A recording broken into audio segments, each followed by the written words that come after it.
Okay, so had to plug the phone in to because the battery almost died on it. So this one is gonna be a bit of a challenge. Try to get over here to where I can see it. And here we go.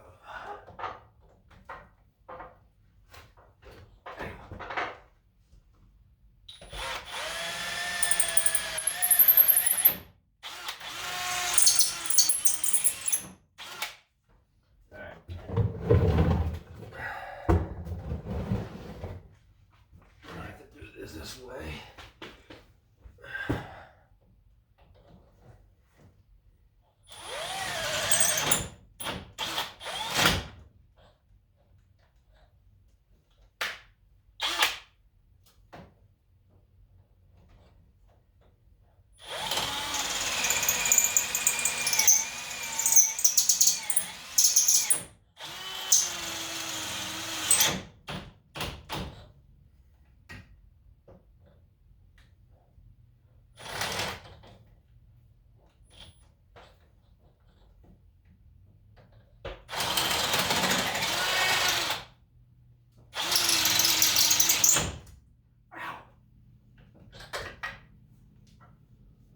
God bless it.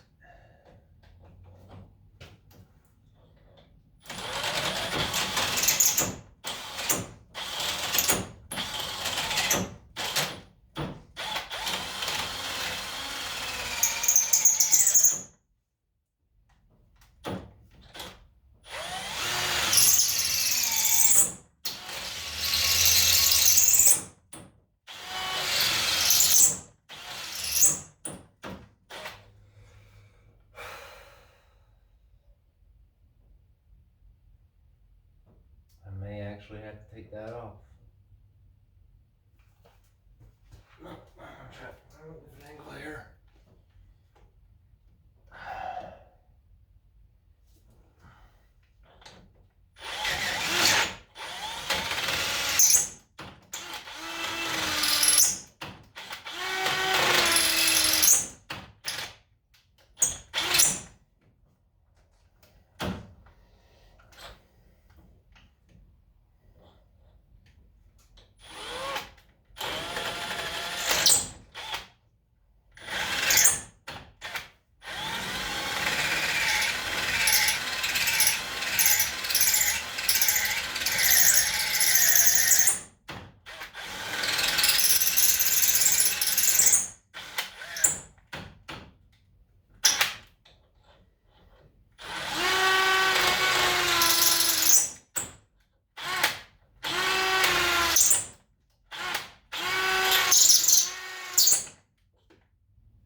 Yummy.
Excuse me.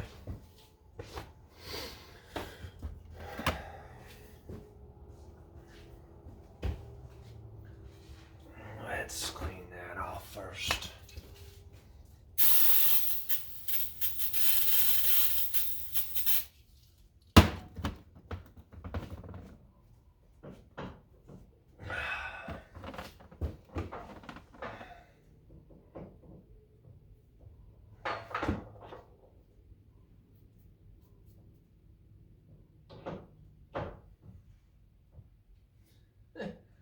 Hey, look at that.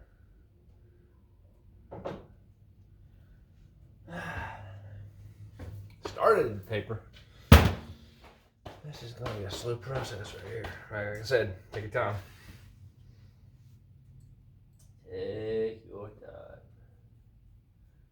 You do not want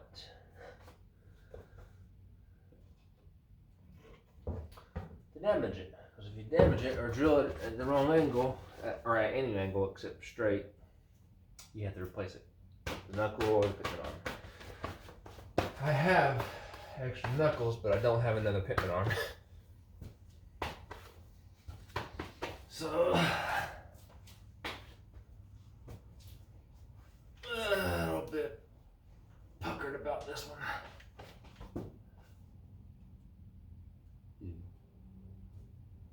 What is that?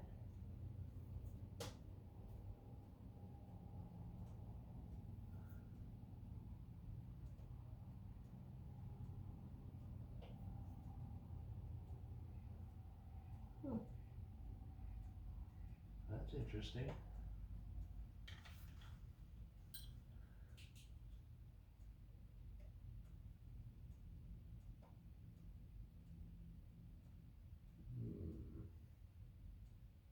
Possibly power steering fluid. I doubt it. The only leak I have on this thing is from the valve cover or the rear seal of the transfer case. But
getting it now.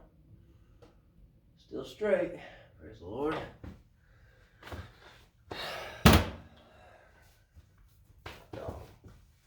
Okay. Back on my invisible creeper. And the invisible concrete.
Actually, let's see, drag link should be this one, I believe. Let's see here.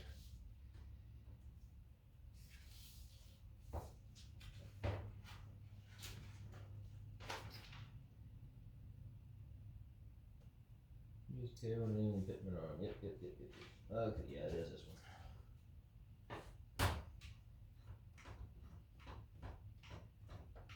See what we got here. The length of the shank may be different. The taper's still the same.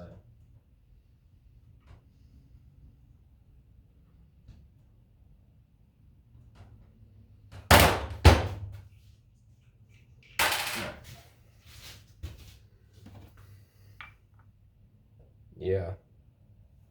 Diameter and length is a little bit different. There we go. I think that'll do.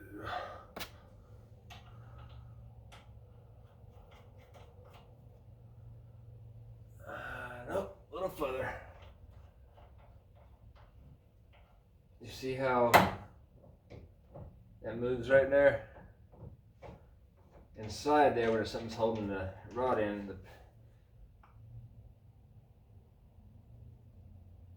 let me see here. See how it's not moving? That's what it's supposed to. Even if once I grease it, it has grease in here when manufacturing, but I'll grease it again. But see how it's not moving unless they put it in something and hold it in still or put excessive force on it. That's how they're supposed to be. So if you have one and you can just go like that and it flops around, replace it as soon as possible because it is shot.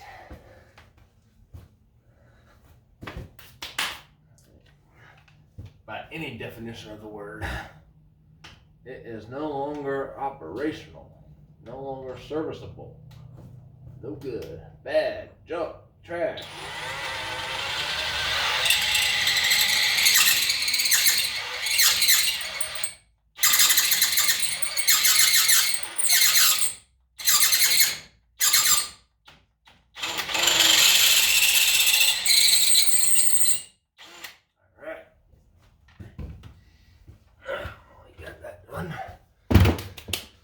Do one final fitment test. Oh yeah.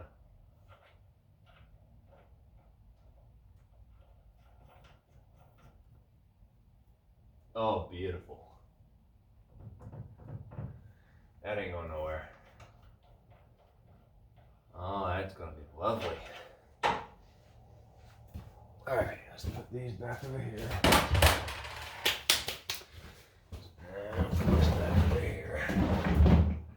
This way. This is not good anymore. All right.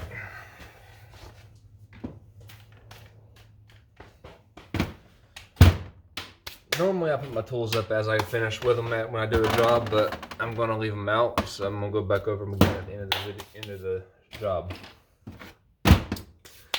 And some things I could have done better. Now, that's done. Let's straighten out that pivot arm.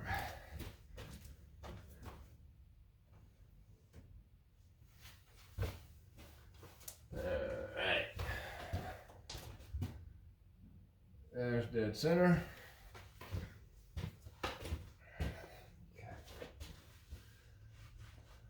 Alright. Okay. Yeah, spray off all that transmission fluid.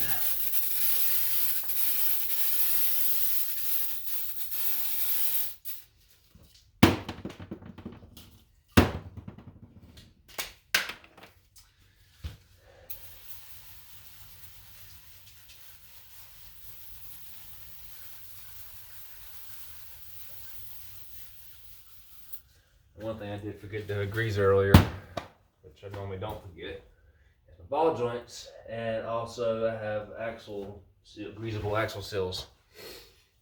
Because the guys that did my rig gear for me last year, I forget when it was, last spring I believe, one of the C's was bent.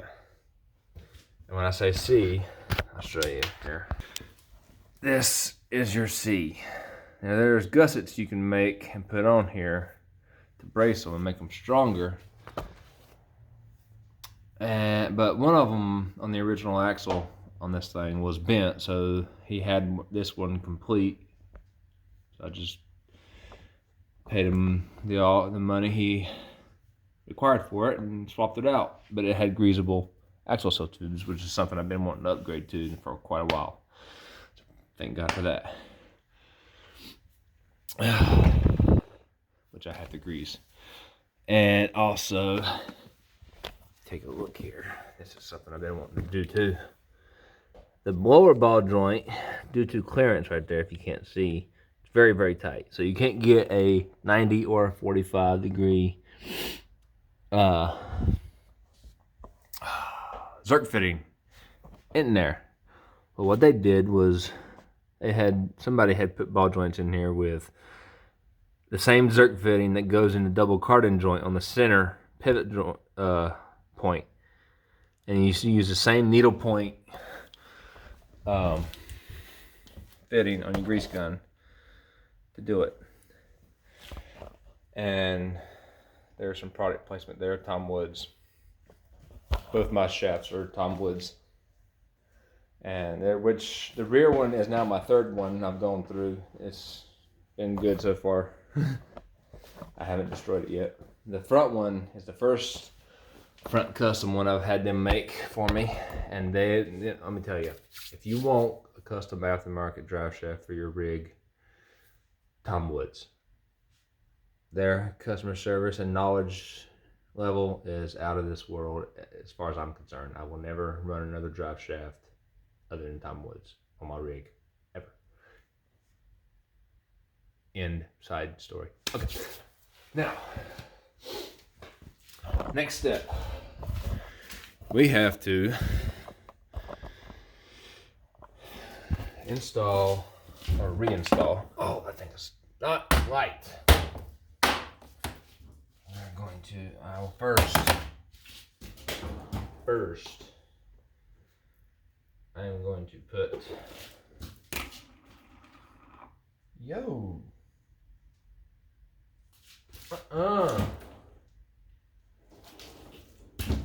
who's been in my grease? Someone's been in my grease. Anyways, if you don't want to deal with rusted tie rods and have easy adjustments, this is what I suggest. This is just what I do. Everybody has a different type of grease they use. This is what I use. This is ball joint and chassis grease. Standard Napa ball joint and chassis grease. Works great. I've had that one tub for probably 7 years now. I'm finally getting down. pretty low. Put it all down in the threads there. And it's going to push a lot of this back out, but a lot of it will get inside there. Because as you feed it the threads, there's only a certain amount of space in between those threads. I mean, we're talking thousandths of an inch.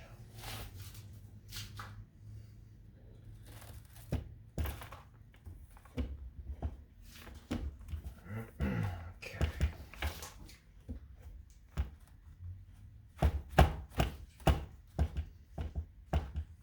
Now, let me move you guys over here so you can see what I'm doing. I'm putting the tie rod end back on the tie rod. This is the tie rod, the long one. The short one is your drag link. Drag link, tie rod. Now, on the original, in comparison, let me pull it up here. Okay. Yeah. On the original, it goes like this. The drag link connects on the inside. On this one, it's if you look at the way the tie rod end is done, they change the fitment of it so it pushes out away from the axle and everything, and the tie rod end will mount on the outside, right here, not on the inside, and it will give more clearance when you're full stroke of steering. See, that's what I'm talking about right there. Hold on, that's the wrong way. This is the left-hand thread.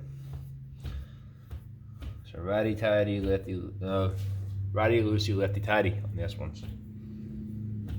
Let's see how it's bunching up there. There's not a lot of space in there for the grease to go through, but there will be grease inside there. So once you get it, now the directions give you a measurement to start with, a base measurement to go off of. It says for the tie rod, install the offset tie rod and 42-inch tie rod, blah, blah, blah, blah. Okay, start on the tie rod, adjust the starting length to 52 inches. Measure from center of both tie rod grease fittings. So they go off the grease fittings instead of the center of the shaft or shank. I'll always use the center shank, but I'll do it the way they said. So we're gonna do it like that.